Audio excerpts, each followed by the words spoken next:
trade with Europe, that's good. But how much the European Union actually increases trade with Europe, I don't know.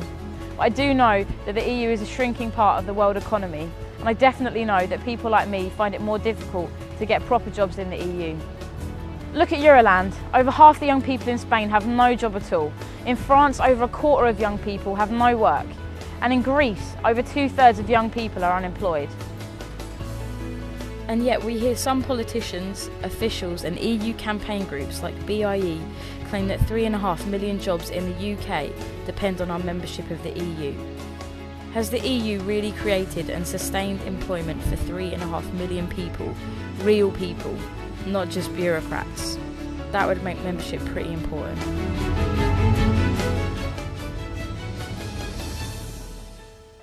But what about my job? I don't have a proper job. My job has never been created.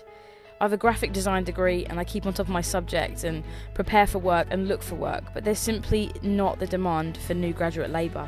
The EU is a shrinking economic area. Now the BRICS, Brazil, Russia, India, China, are all growing, as is much of the Commonwealth and even sub-Saharan Africa. For half a century, it's been Britain's policy to look to Europe and not pay enough attention to the rest of the world. How many jobs were never created because of this neglect? How many opportunities lost? To what extent is this half century of backing the wrong horse responsible for people like me having no future? They're calling us a lost generation. 3.5 million people in this country have a job because of the EU. Well, let's see about that. And how many people don't have a job because of the EU? Let's go to London and talk to some people.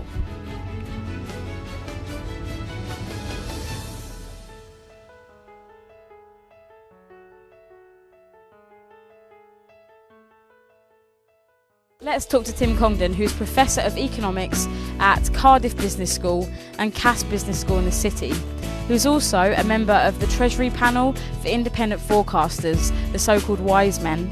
He's pretty much Britain's leading monetarist and a bit of a Eurosceptic.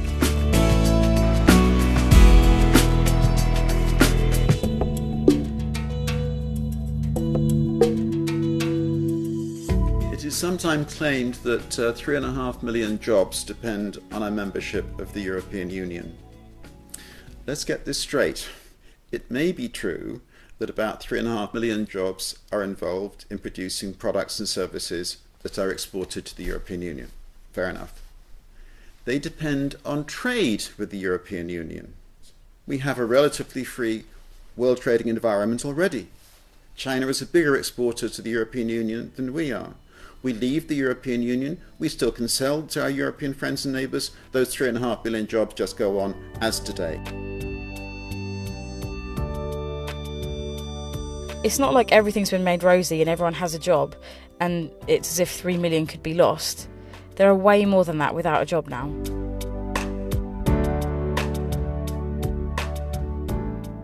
Hi, we're at the Rainbow Centre and it's locally run by churches of all denominations. And if you're going through a phase in your life where things are a bit rough, then this is the place for you. This is John Wilson and he's the man in charge. Just tell us what you do. Yeah, certainly in the area of Kent that we're based, we've seen a 50% increase in people accessing the service that we run year on year. And even in July, we had over 500 visits to the centre in 1 month, which is the highest ever that we've seen. And what we're finding is that actually people are coming to us, and particularly if they've suddenly become made redundant, become unemployed, that they often need a stopgap because it takes a while for their benefits to kick in, and quite often we have people that are very distressed coming to us, and they have just got no food to feed their families whilst they're waiting for money to come through the benefits agency. So it's quite scary and isolating place, I think, for people that are in that situation. And as I say, we see people from all walks of life, and people often think there's certain types of people that are collecting benefits, but we just see so many different people that come to us. So that's pretty much sort of an increase in demand that we've seen recently.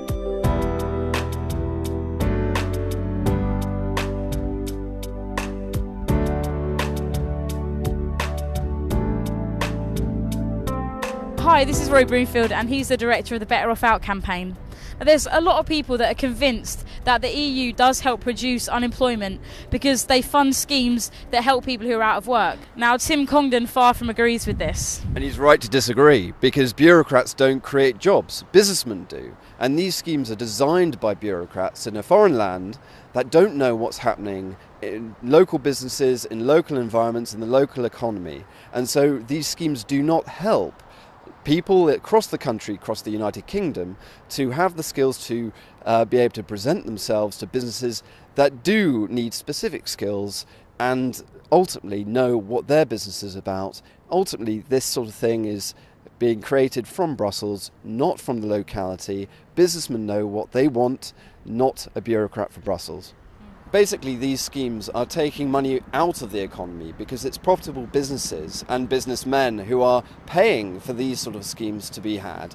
And it's a cost on them to provide what is effectively an ineffective scheme to another area of the economy and ultimately not benefit their business, their locality, and also not benefit the people who are trying to get the jobs in the first place.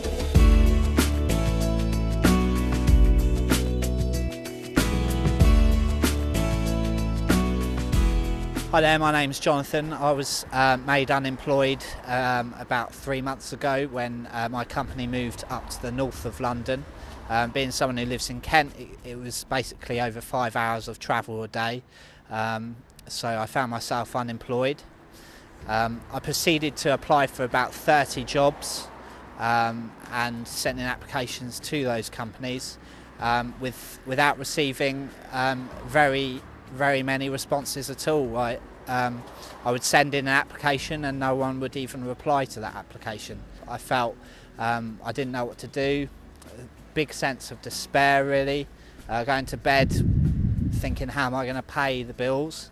Yeah, my name's Helen and I'm employed and live in Folkestone. Yeah, I've been fortunate that I've had jobs, but there isn't the career. I've got a business management degree. I don't feel like I'm doing much with it, and you hear it all around the country that young people go get a degree at university, but then they can't do anything with it at the end. And I just think if there's a better economy with companies, then there'd be more choice for career and people could do what they want, what they enjoy, what they're good at, and that's the main thing, and people want to work in what they enjoy. It's better for business, better for the companies, rather than just doing what you have to do, which people do because we need money.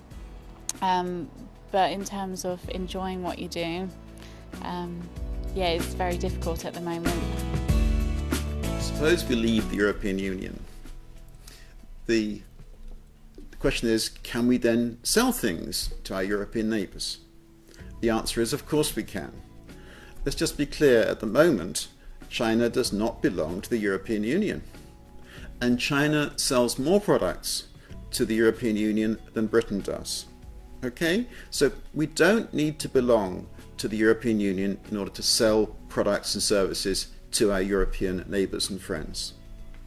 Surely it's an economic advantage to be trading with such a big group, a rich group.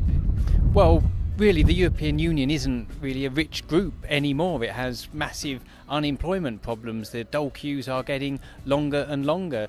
The EU, the Eurozone countries in particular, it seems like they're permanently stuck in recession. So really with massively high unemployment, their economic activity is just declining, and there's not really much opportunities there for us anymore. It is really a very disappointing situation that's happening in the EU when you've got in southern Europe as many as 1 in 4 unemployed.